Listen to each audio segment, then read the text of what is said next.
Angeles, California, with a very special guest. This is Rabbi Yossi, who is the founder and president of Magen Am, which is it's an armed security company that puts guards out there in the Jewish community, armed guards protecting Jewish communities, synagogues, and schools in Los Angeles, and is really making a difference in securing our communities. You know, Magen Am means the shield of the nation, or the nation's shield, and that's so appropriate for this concept and for this mission. And you know, when I was here in LA, I had to speak to Rabbi Yossi, and we've known each other for a long time. Our last meeting was in Florida about 6 years ago, and you know, being here, I had to interview him, and I want to show you guys what he does. You know, we do different things that are with a similar goal. I train people to get them ready to defend themselves, and he puts people on the street protecting those institutions. And you know, it's all about being professional and safe and well-trained and defending those vulnerable communities and stopping terror. And so, Yossi, so happy to be here. And tell me about yourself. Tell me about what you do and kind of programs you're doing. Absolutely, thank you, and thank you for taking the time. Absolutely. So as Jonathan mentioned, you know, we are the only non-profit security company in California, and our mission is to train and empower the community to deter and respond to security threats against our community. And so obviously deterrence is a big factor for us, because if we can avoid the fight, that's the best case scenario. But in case of an incident, we want the community to have the ability to respond with lethal force if necessary, and have all the infrastructure in place.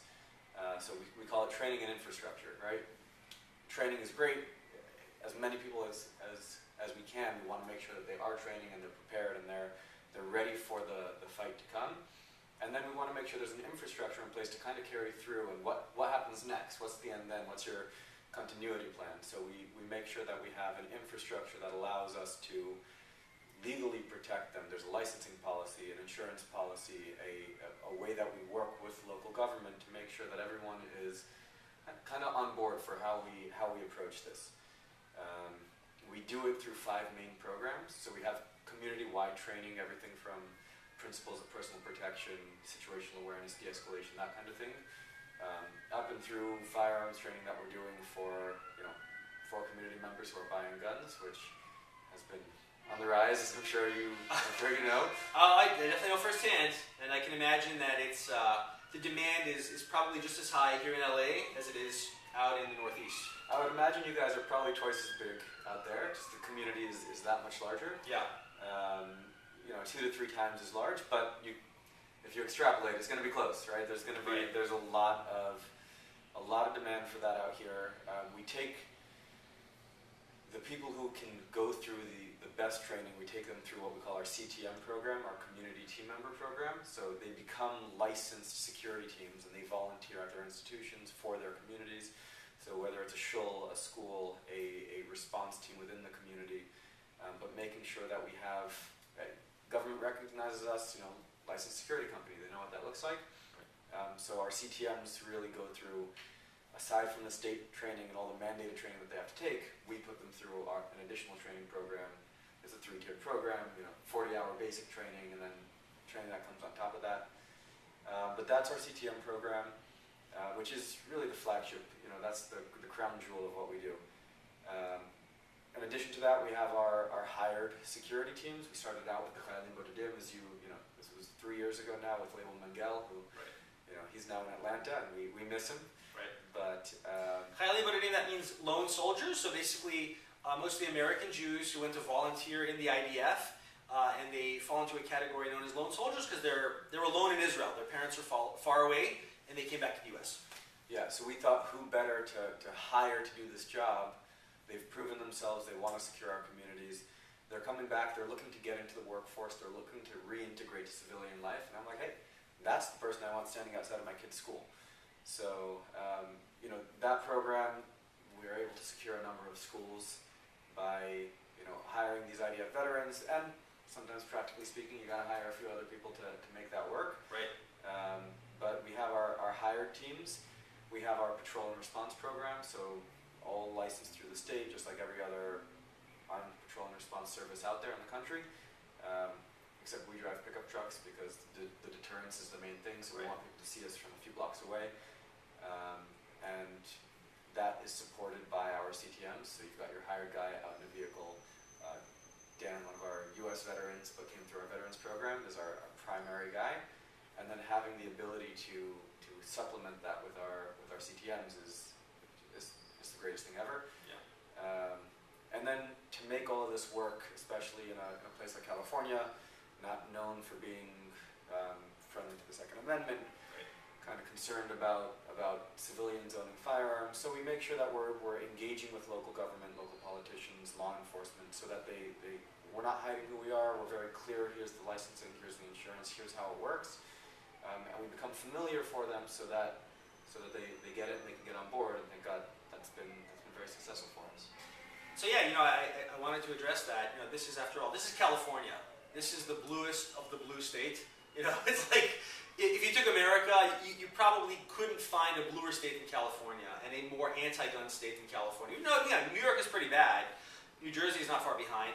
But California is like an example that the gun control advocates use in terms of gun laws. And so, as far as I know, in California, a regular civilian, even if they have a CCW, is not allowed to open carry a firearm in public. Correct. So a lot of states do allow that, but California does not. And so the only way for a member of a synagogue or another house of worship would be able to visibly carry a firearm, protecting that institution publicly, is to be part of a security company. Exactly. So you really, you solve the problem of these blue state gun laws allowing people to carry visibly in public, because I think it's such an important issue, the issue of having visibly armed Jews in public, because there's a lot of places where you might have concealed carriers in synagogues and things like that, and concealed carry, don't get me wrong, certainly has its place, and I conceal carry most of the time. I very rarely open carry. But when it comes to securing a Jewish institution, a visible Jewish institution, you need to have a visibly armed presence there. You need to have, visibly armed Jews who are carrying firearms. And here in California, you found the way to do that, and it's totally legal, and it's licensed, and you've got your insurance policy there. So God forbid if anything goes wrong, about liability. And I think that's just such a wonderful model that you were able to do that here. And then also in regards to what you mentioned earlier about the program with the former lone soldiers. So that's really killing two birds with one stone. You're on the one hand, you're providing gainful employment to people who are just coming back from the military, who may find it difficult to adapt or to readapt to life in America and find a job. And it's a job that they know how to do very well because they just finished their army service. And not only that, because they have those skills from Israel, they're putting them to good use defending Jewish communities here in America. And these are guys, if somebody comes, I'm an IDF veteran, I can tell you, if you're coming out of an IDF combat unit, you are very, very well prepared to defend a Jewish community. Much better prepared than some random civilian security guard who may or may not have served in some branch of some military would be. And so I think that really is such an important factor, that you're getting these guys who are so qualified to fill this void which is so desperately needed, and providing them employment all in one. It really, to me, it's a no-brainer program. Like everything we do as a nonprofit, everything's expensive, and we're paying for their licensing, paying for their training. It does come at a cost. Right. But we've been very lucky to be able to do it. Right. And we're very blessed, I should say, to be able to do it. Right. And between that and what you mentioned, the deterrence, I like to say that the Jewish way is a way of peace. Right. We don't want to fight, but if somebody's going to fight with us, we can't run. No. We have to be able to stand our ground, and being in a position to defend yourself and with force if necessary. We don't want to be the ones to start it, but if it comes our way, I want to make sure we have an answer. Right. And we say, being prepared is a binary equation. You're either prepared or you're not prepared. Right. So if you don't have that visual deterrent, that visible deterrence, you're not prepared to deter certain things. And if you don't have the lethal force reaction response, then you're not prepared to respond in a lethal force encounter. Right. So having that, the data shows it works. We can stop the fights from coming to us. Absolutely. You know, we don't want to be like those, you know, Gaza area communities on October 7th, you know, like those kibbutzim that were basically totally unprepared. And the ones that held out the longest were the ones that had the armed response teams. Yeah. And some of them actually had no casualties because they had a very effective armed response team. They had a lot of armed people there, and they were able to hold off the Hamas assault. Yeah. Whereas those that had almost nobody armed, who had basically, for the most part, helpless, disarmed civilians, even if many of them had served in the military, they were assaulted, and that was where the worst carnage was. Yeah, 100%. And that's why, you know, this is so vital. Now, I want to talk about another thing. I remember I used to live in California for many years. You know, I got sick and tired of all the, you know, the blue state politics and the cost of living and everything. He's much smarter than I am. No, but you're doing, I'll tell you what, you are doing a very important thing. I think you should probably be the last person to leave, and I will say that in full honesty. I would encourage other people to leave California, but you, considering what you're doing here, I think that you're, until the last Jew leaves California, you need to stay. Tell that to my wife. I'll tell her. No, but I mean, the truth is, it's I mean, look, there's beautiful weather in California. It's a fun state, let's be honest, but I think that the negatives outweigh the positives in general by a lot. So I got out of here. You know, I moved out to the Northeast to, you know, Freedom Land in Pennsylvania. Although we have freezing cold winters, but anyhow, I digress. The point is, when I lived here in California, this was before the Bruin decision, and there was basically no option for a regular civilian to get a CCW. So, like, I owned a bunch of guns in my house. I could have, you know, a firearm. I had my Glock 19 by my bedside, loaded, to defend my home. But the minute I left my front door, I had to leave the gun at home. All I could carry was, you know, pepper spray and a bench-made pocket knife. And that was very disturbing because there was, you know, there has been a lot of crime, and anti-Semitic incidents were increasing. And then now we have this decision, Supreme Court ruling, which requires pretty much everywhere in America to provide CCWs, you know, carry permits, concealed weapons permits, for anyone who can, you know, pass the background check and go through the process. People in New York now, I'm certifying people in New York City. You know, a lot of my clients have come to me for training. I've certified them for the New York carry permits, and they've got them. So, of course, California falls under that as well. Tell us how things are going over here. Are people getting their CCWs? What's it like? So, the ruling changed things a lot. It takes about 2 years now. They're completely backlogged. They didn't have the infrastructure in place to process these applications. That's worse than New York City, by the way. They're about 1 year. So this is LA. You go a little south, you go a little east. It's a very different experience. But in LA, it's about a 2-year process. But people are getting them. Mm-hmm. Our big push is, if you're going to have it, make sure you're training. Make sure you know what you're doing and you're prepared. Yeah. You know, I'll say what I said before: is lots of people, lots of guns, little training, not good for the community. No. Lots of people, lots of guns, lots of training, that could be good for the community. You know, an armed society has to be a trained society. You know, because when you have people that are well armed, even though it may be their Second Amendment right to have a weapon, that doesn't necessarily mean that you know what you're doing. And unfortunately, there are idiots who end up shooting themselves, or their kids get either hands on their guns, or they drop a firearm, all kinds of stupid things that they do, or they just don't know how to use it effectively, and terrible things happen. So, you know, you owe it to yourself. If you're going to have a gun, you should have a gun, but you owe it to yourself to get trained. Even if it's not a legal responsibility, it should be a moral responsibility to yourself, to your family, and to those around you.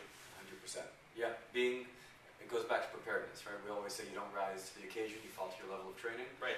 So having a solid training background, even buying the right gear. A lot of people with no training go out and they buy all these things they read about online.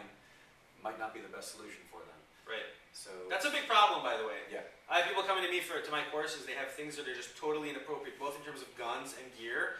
And only once they actually get out on the range and we're actually training with this stuff, do they realize how fundamentally inappropriate this stuff they got was. And it's because they watched some YouTube video that said, oh, that's a cool thing. Probably the guy doing the video got paid by the company to endorse that product without thinking if it was something that actually works. But that's a big problem. Yeah. So I'm sure your experience is the same, if anything, just more so. But since COVID, we've had, I'd say over 2,000 new firearm owners come through training with us. Okay. And just that level of repetition with brand new gun owners, you get a sense of what works and what doesn't. Right. And you see recurring problems, and you see people who, they went out and they bought the gun that feels good in their hand. One of the things I tell people is, everyone asks me, well, shouldn't I go and pick up a few guns and see which one feels good before I buy one? Right. I'm like, how do you know what feels good? You have no context for what good means. So I can advise based on the experience of hundreds or thousands of people and what works. Right. And then train with it till it feels good. Right. No, I fully agree with that. So would you say that nowadays there's a good amount of Jews who are concealed carrying on the streets in LA? Yeah. Yeah? Yeah, a good amount. I think, again, I'd like that number to go up. I'd like the training, the expectation and the standard, the community holding ourselves and our neighbors accountable to training. I think that's really important. I hear all the horror stories of the guy who dropped his gun on the floor during Kiddush, and the guy who was at Kiddush Club having a shot and showing off his gun to the person next to him, and like those things are not good to hear. No. You know, you got to understand that a firearm is a tool, and it's something that can either do tremendous good or it can do tremendous evil if it's misused, and you have to respect it. You got to use it with respect. You don't play with a gun; it's not a toy. You know, you don't go showing it off to everybody for fun. You should have it on you for if God forbid it's needed to save life and limb. Yeah. And that's a really important point that unfortunately not enough people get. You know. Yeah. Now, tell me real quick. You know, what is the level of threat that you'd say in LA? I know that there have been shooting incidents against Jewish community here. We heard about a year ago there was some guy, Pico Robertson, shooting Jews in the streets. There've been threats, especially since October 7th. There have been a lot of, you know, a Jew, I believe, was killed at a protest by a pro-Palestinian protester. You know, hit with a bullhorn, and he ended up dying in the hospital. So tell us about the level of anti-Semitic violence and threats against the Jewish community, specifically since October 7th. Yeah. So I mean, the people who are best at tracking incidents have been the ADL historically. So their stats are showing that just from October 7th through the close of last year would have been, if you just took the incidents from those 3 months, it would have been equal to the second highest year ever of threats. They haven't compiled a full year of data, but we can imagine it's going to be the highest year to date. Right.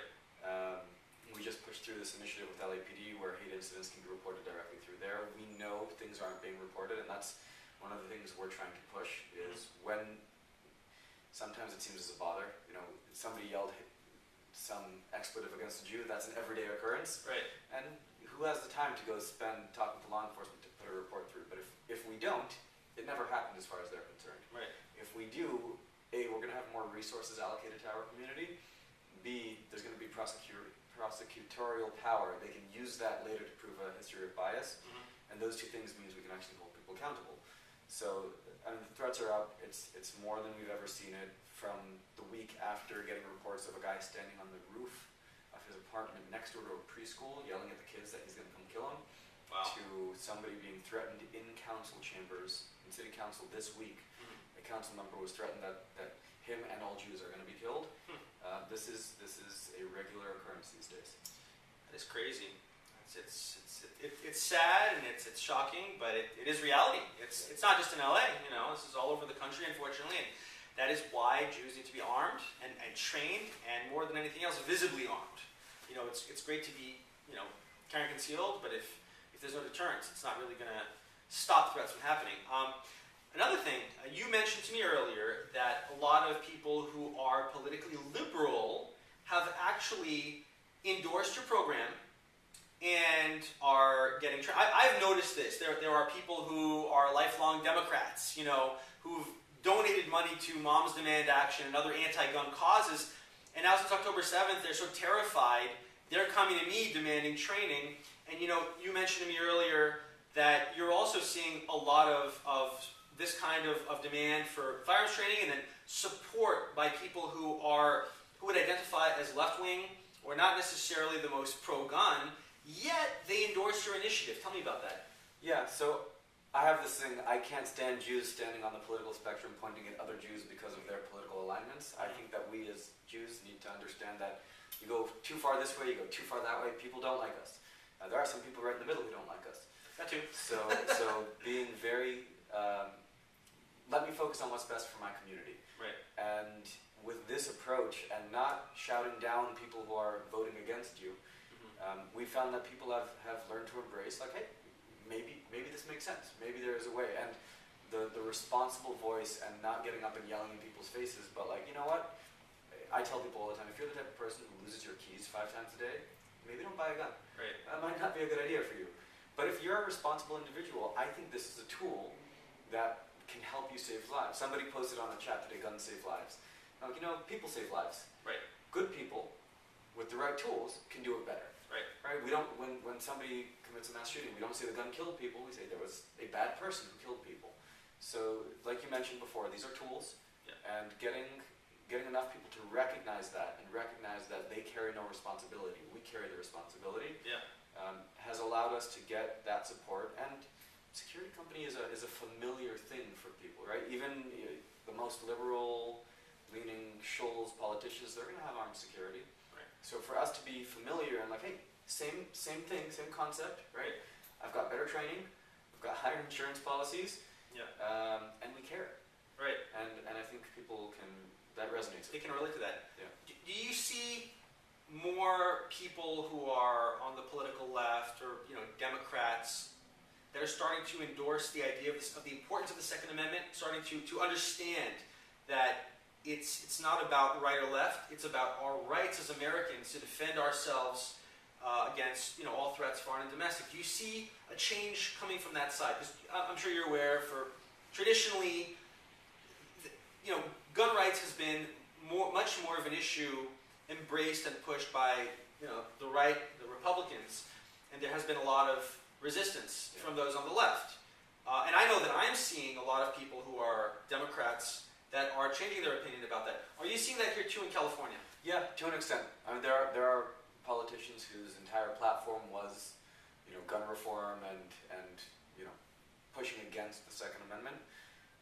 And a lot of them today are finding themselves at in an interesting place, not knowing which direction to lean. We have more left-leaning politicians who want to endorse our program and have asked us, do you do anything that doesn't include guns?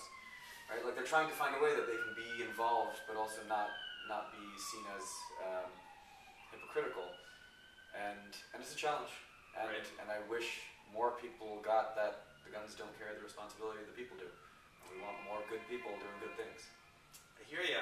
Now, in general, politics aside, whether people are Republican or Democrat or neither, have you seen a dramatic increase in support for firearms ownership, and actually people going out and getting armed and trained in the Jewish community in the last few years, and specifically since October 7th? Because I know I have. Yeah, have you been seeing that too? Huge. It's been,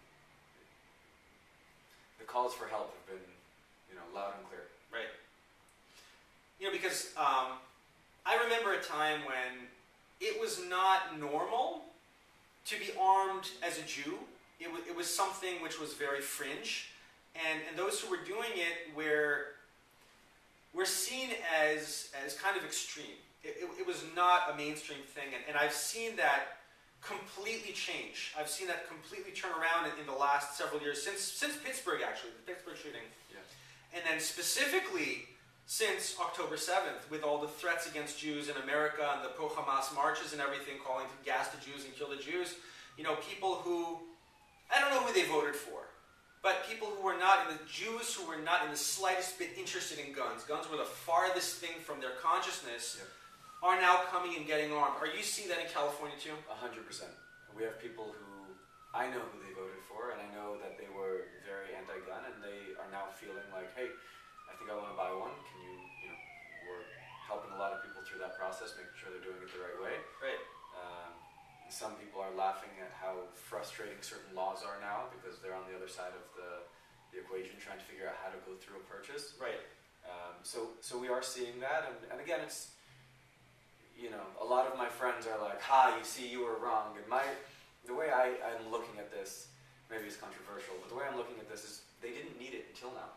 Yeah. They were never in a shooting. Right. So maybe they didn't need it, but right. now they feel that they do. Let's embrace them and let's help them through the process, and just I'm all for it. When people come to me and they tell me I was a lifelong Democrat and I supported gun control and I was totally anti-gun, and then now since October 7th I've changed my attitude, now I want to embrace it, I'm never ever going to tell them, go to hell, where were you back then? No, I'm not going to do that. I'm not going to be a jerk. I'm going to embrace them and say, well, I'm glad that you came around to it, and let me get you trained, and let me help you on the road to responsible gun ownership. Yeah. Because this is a new gun owner, and we want to get them started on a positive, positive start, and I think that is really growing.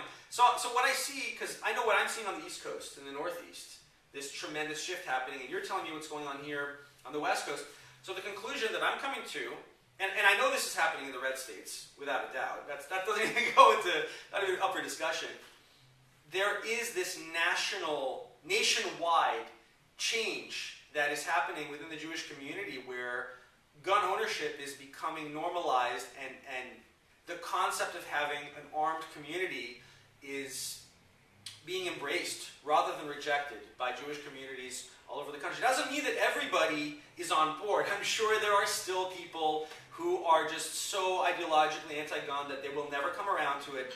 But I don't think that it's a majority of Jews anymore who are anti-gun. I think it's the opposite. I think if you look at a majority of Jews now, they're probably more supportive of gun rights than they've ever been before, and more people all the time are coming around. It's unfortunate that it's for these reasons. It's very sad, because I was doing this years ago, way before all of this.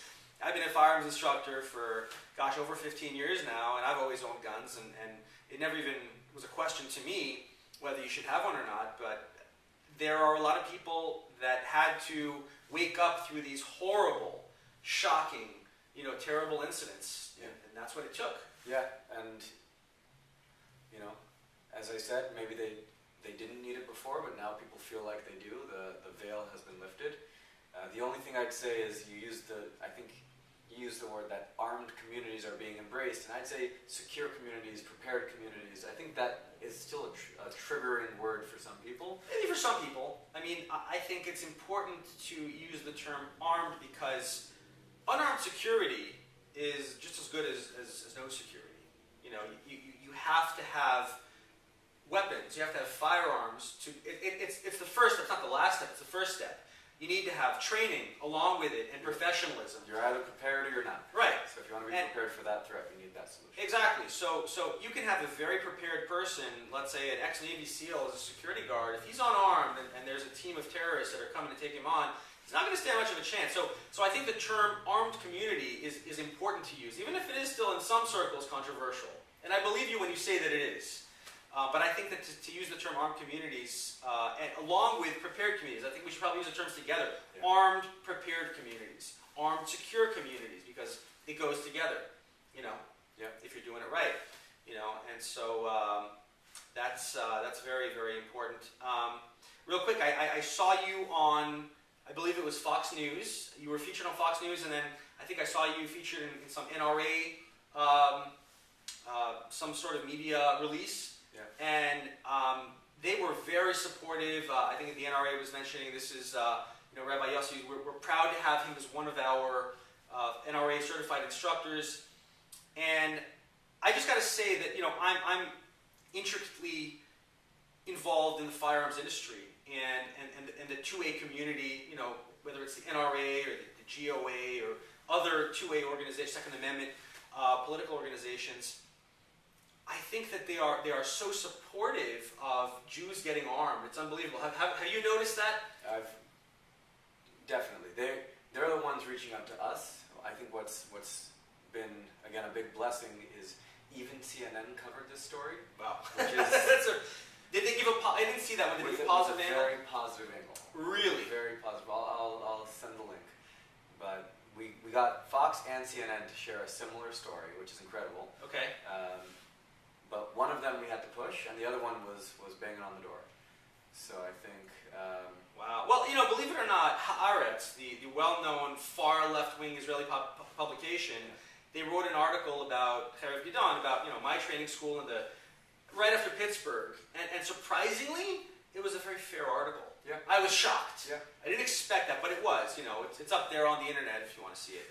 But it's sometimes you never know. Yeah. You never know. There are times when even more anti-gun media might write something which is more pro. There was just an article that we were featured in back in December of the London Jewish Chronicle, which is not exactly a very right-wing newspaper, not traditionally known as that, but the article is all about the importance of the Second Amendment and how we're doing something that's so important by getting Jews in America armed. Yeah. So it's not necessarily only the right-wing media that's going to give you a fair shake, right? Sometimes the traditional more left-leaning media might also. And that's why I think it's so important that we're open to it and we're not pushing people away. Right. Just because we don't agree politically doesn't mean we don't agree that our community needs to be safe.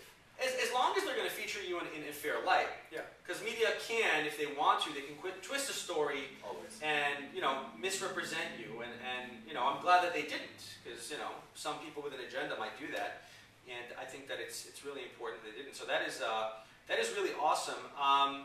So the last thing I want to touch on here.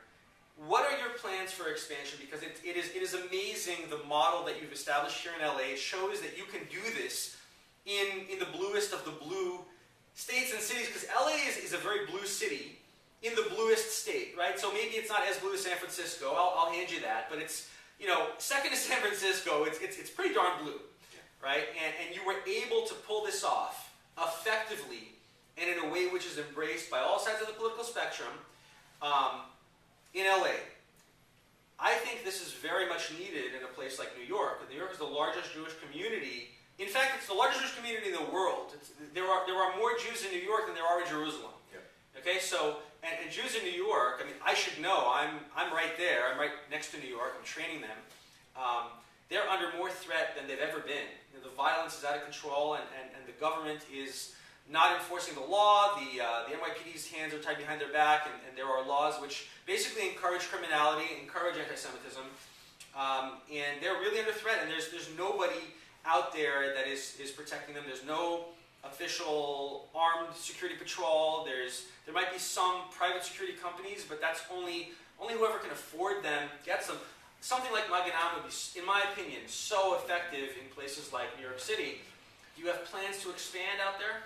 Yeah, so I know there are groups doing their best with what they have out in different parts of the country and in New York, and we are, when we founded, we named the organization Magen Am USA. Yeah. We did that for a reason. I think if we can crack the code here, like you said, right, it'll work almost anywhere.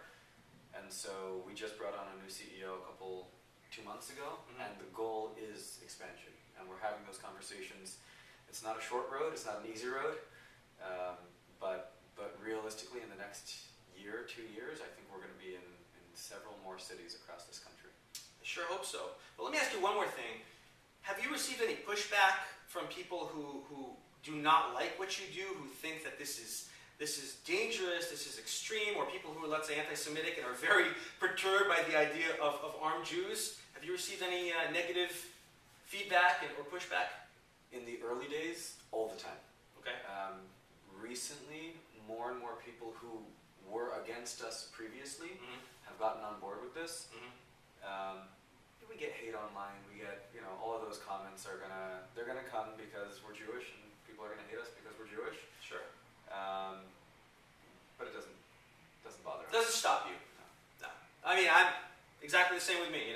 There are people who don't like the fact that I'm training Jews to defend themselves in the New York area. Yeah.